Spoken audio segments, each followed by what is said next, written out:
Hello everyone, this is रचना दीक्षित और आज के इस वीडियो में हम डिस्कस करने वाले हैं क्लास 10th से खंड काव्य जिसका नाम है ज्योति जवाहर। इस वीडियो में हम डिस्कस करेंगे जो हर साल रिपीटेड क्वेश्चंस होते हैं जो बार बार पूछे जाते हैं एग्ज़ाम में, उनके बारे में हम डिस्कस करेंगे, जिसमें हमारा जो है खंड काव्य का की जो कथा वस्तु है या उसका सारांश है और खंड काव्य को जो लोक नायक के रूप में, महानायक के रूप में चित्रित किया गया है पंडित जवाहरलाल नेहरू के बारे में देखेंगे। और लास्ट में हम थर्ड क्वेश्चन में देखेंगे कि कलिंग वॉर कैसे या कलिंग युद्ध जो हुआ था उसने सम्राट अशोक के अंदर क्या क्या परिवर्तन हुए थे, इसके बारे में आज हम डिस्कस करेंगे। तो आइए शुरू करते हैं। सबसे पहला क्वेश्चन है जो कि 2010 से लेकर 19 में बार बार पूछा गया है कि ज्योति जवाहर खंड काव्य की कथा वस्तु या सारांश अपने शब्दों में या संक्षेप में लिखिए। तो श्री देवी प्रसाद शुक्ल राही के द्वारा जो है रचित ज्योति जवाहर नामक खंड काव्य की कथा वस्तु जो है वो घटना प्रधान न होकर के भाव प्रधान मानी जाती है और जिसमें भारत के निर्माता युगावतार पंडित जवाहरलाल नेहरू के विराट और लोकनायक का रूप जो है चित्रित किया गया है। कथानक का प्रारंभ नायक में जो है नेहरू के अलौकिक व्यक्तित्व का निर्माण अलौकिक व्यक्तित्व के साथ किया जाता है। विधाता ने उन्हें सूर्य के समान ज्योति, चंद्रमा के समान शीतलता, हिमालय से स्वाभिमान उनको मिला है, सागर से मन की गहराई, वायु से गति और धरती से धैर्य लेकर दिव्य पुरुष के रूप में उनको लेखक ने यहाँ पे रचा है। गुजरात प्रांत में जन्मे महात्मा गांधी के कर्मयोग सिद्धांत से प्रेरणा पाकर जीवन के संघर्ष की प्रेरणा लेते हैं। यानी पंडित जवाहरलाल नेहरू गांधी जी को अपना जो है राजनीतिक जो है गुरु मानते थे, उनसे प्रेरणा लेते थे। उन्हें गांधी जी का शुभाशीष सत्य, अहिंसा, दया, क्षमा, समानता, ममता आदि के रूप में उसी प्रकार प्राप्त हुआ है जैसे राम को वशिष्ठ का शुभाशीष प्राप्त हुआ था। महाराष्ट्र में पंडित जवाहरलाल नेहरू को वीर शिवाजी की तलवार के रूप में शक्ति प्रदान की, जिससे वे विदेशी शक्तियों से उसी प्रकार लोहा लेते रहें जिस प्रकार वीर शिवाजी ने औरंगजेब से लिया था। दूसरा, राजस्थान में वीर जवाहर की आन पर मिटने की अदा और संघर्षों से जूझने की मस्ती प्रदान करता है। वहीं पर हम देखते हैं सतपुड़ा इन्हें दक्षिण का समस्त वैभव सौंपते हुए उच्च स्वर में भारत की अखंडता को दर्शाता है।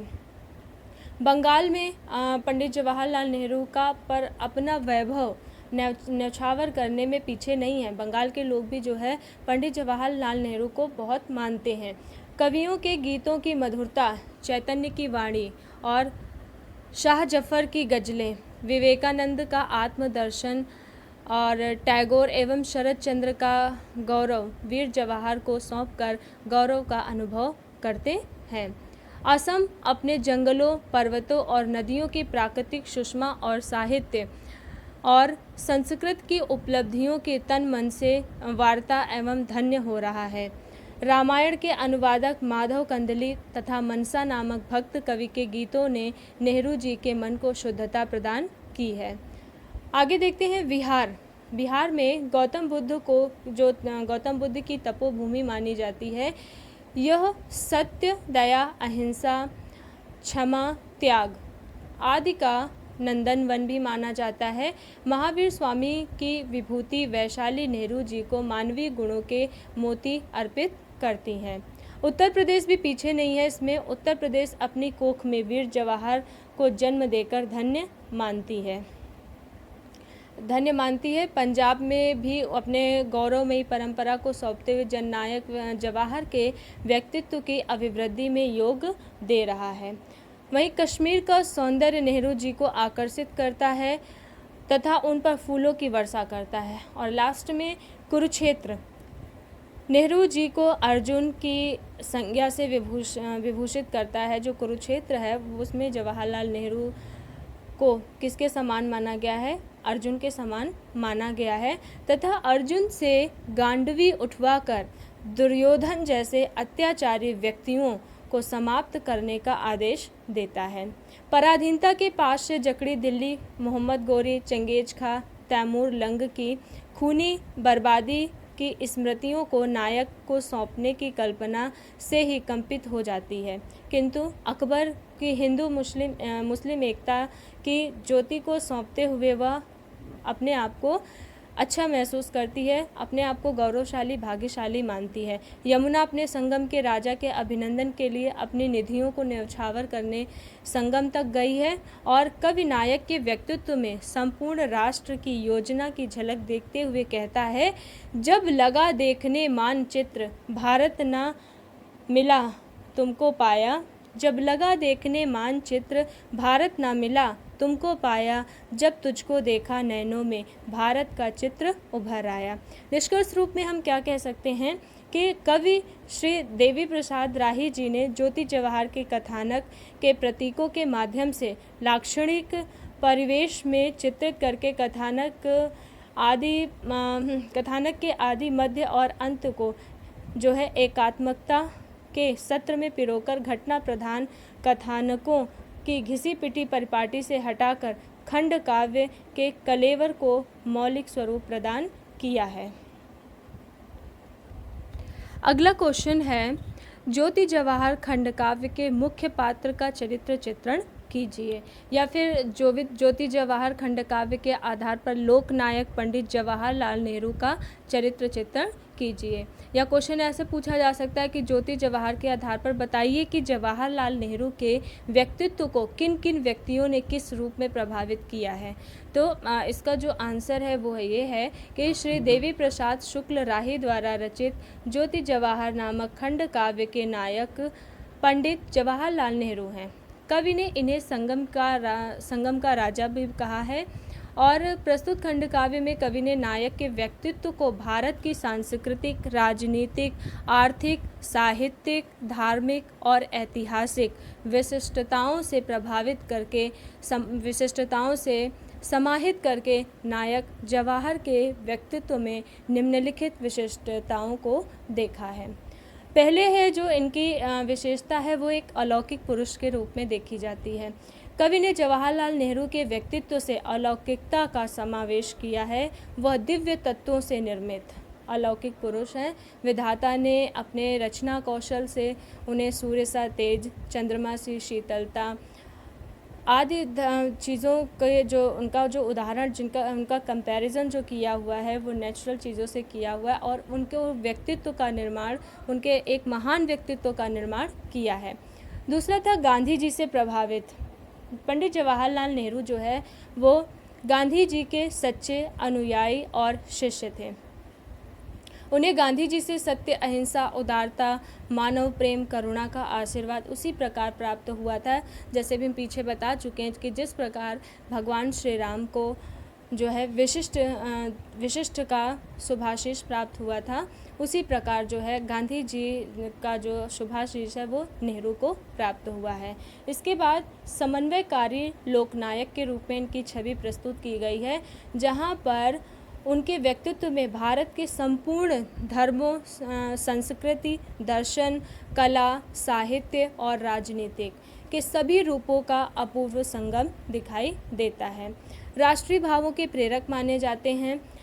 जवाहरलाल नेहरू का व्यक्तित्व भारतीयों को राष्ट्रीय भावनाओं की प्रेरणा देने वाला है। उनके व्यक्तित्व में अशोक की युद्ध विरक्ति, युद्ध की करुणा, महावीर की अहिंसा, प्रताप का स्वाभिमान, शिवाजी की देशभक्ति और विवेकानंद के आत्मदर्शन की झलक दिखलाई देती है। क्या इसमें कवि कहता है, राही जी इसमें कह रहे हैं कि आज़ादी की मुमताज़ जिसे अपने प्राणों से प्यारी है, आज़ादी की मुमताज़ जिसे अपने प्राणों से प्यारी है, उस पर अपनी मुमताज़ सहित ये शाहजहाँ बलिहारी है। उस पर अपनी मुमताज़ सहित यह शाहजहाँ बलिहारी है। उनके व्यक्तित्व में राष्ट्रीय चेतना और भावात्मक एकता के भी दर्शन होते हैं और नेक्स्ट पॉइंट क्या है कि वो एक दृढ़ पुरुष थे। कांटों की नोकों पर खिलना मेरे जीवन की शैली है, मेरी दिनचर्या पर्वत से लेकर जंगल तक फैली है। एक स्वाभिमानी व्यक्ति थे और इसके अलावा गौरवमय अतीत के वास्तविक अधिकारी जो है पंडित जवाहरलाल नेहरू माने जाते हैं। संक्षेप में हम ये कह सकते हैं कि जवाहरलाल नेहरू लोकनायक एवं युगावतार हैं, जिनमें अहिंसा, सत्य, मानव प्रेम, करुणा और बंधुत्व, शौर्य, स्वाभिमान, क्षमा आदि सभी गुण जो है दिखाई देते हैं। उनका जो व्यक्तित्व था वो बलशाली, एक अलौकिक व्यक्तित्व के रूप में उनको राही जी ने ज्योति जवाहर में प्रस्तुत किया है। उन्होंने राजा फोरस से पौरुष का पाठ सीखा, जिसने जो है सिकंदर को स्वाभिमान का पाठ सिखाया था। थर्ड क्वेश्चन है इसमें, ज्योति जवाहर खंडकाव्य की ऐसी घटना का उल्लेख कीजिए जिसने आपको सबसे अधिक प्रभावित किया हो। या इसको दूसरे तरीके से पूछा जा सकता है कि ज्योति जवाहर खंडकाव्य के आधार पर कलिंग युद्ध का वर्णन कीजिए। और ये क्वेश्चन आपका 2015, 16, 17, 18 में पूछा गया है। तो इसको देखते हैं। इस काव्य में वर्णित घटनाओं में कलिंग युद्ध और उसके परिणाम को मेरे हृदय पर विशेष प्रभाव पड़ा है। मेरे हृदय पर विशेष प्रभाव पड़ा है क्योंकि इसका जो अति मार्मिक वर्णन किया गया है वो संक्षेप में इस प्रकार है। हम कह सकते हैं कि कलिंग युद्ध की घटना सम्राट अशोक के शासनकाल में हुई थी। यह घटना हृदय को कपा देने वाली घटना थी। इस विध्वंसकारी युद्ध में रक्त की नदियां बह गई थी, जिसमें आदमी मछलियों से तैरते हुए दिखाई पड़ रहे थे। इस युद्ध में अस्त्र शस्त्रों का भयंकर युद्ध हुआ था और ध्वनि सुनाई पड़ती थी। हर तरफ त्राही त्राही मची हुई थी। नरमुंड कट कट कर जो है धरती पर गिर रहे थे। न जाने कितनी माँओं की गोदें सूनी हो गई और जाने कितनी नारियों की मांग का सिंदूर पुछ गया था। अनेक बहनें अपने भाइयों की मृत्यु पर बिलख रही थीं। इस प्रकार के भयानक दृश्य को देखकर सभी का हृदय करुणाक्रंदन करने लगता था। सम्राट अशोक ने जब इतना भयंकर नरसंहार देखा कलिंग युद्ध में, तो उनका हृदय करुणा से भर गया। एक दिन वो अपने महल में खड़े हुए देख रहे थे, तो उनको दूर दूर तक जो है कुछ नहीं दिखाई दे रहा था, सिर्फ लाशों के ढेर दिखाई पड़ रहे थे और जो धरती थी वो लाल थी, खून से सनी हुई थी, जिसको देखकर उनका हृदय करुणा से भर गया। इसके अंतस्थल में मतलब सम्राट अशोक के हृदय में दया का समुद्र हिलोरे मारने लगा। उसने यह प्रण किया कि वो अब कभी भी हिंसा नहीं करेगा और ना ही कभी कोई युद्ध लड़ेगा। वो अपने मन में विचार करने लगा कि मेरे सोचने मात्र से ना जाने कितने व्यक्ति काल के मुंह में चले गए। मेरे एक संकेत से, मेरे एक निर्देश से पता नहीं कितने व्यक्ति जो है ने अपने प्राणों को त्याग दिया है। और जिससे उसका जो मन था वो विचलित होने लगा। उनके हृदय में वैराग्य भाव जागृत हो गया। कलिंग युद्ध से अशोक का हृदय इतना दुखी हुआ कि उसने सदैव के लिए जो है तलवार को फेंक दिया तथा महात्मा गौतम बुद्ध का अनुयायी होकर बौद्ध भिक्षु बन गया।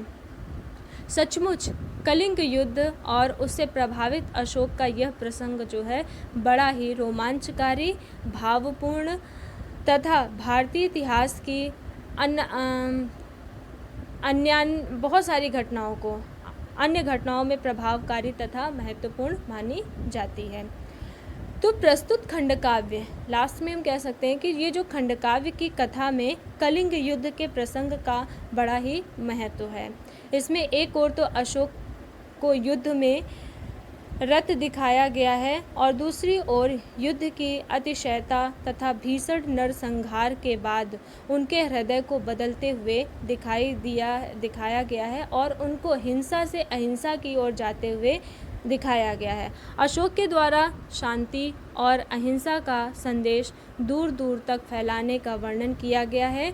तो जवाहरलाल नेहरू भी शांति के अग्रदूत तथा हिंसा के विरोधी थे। अशोक से संबंधित इस प्रसंग का वर्णन करके जवाहरलाल नेहरू के विचारों को अहिंसक बनाने का प्रयास कवि द्वारा किया जा रहा है।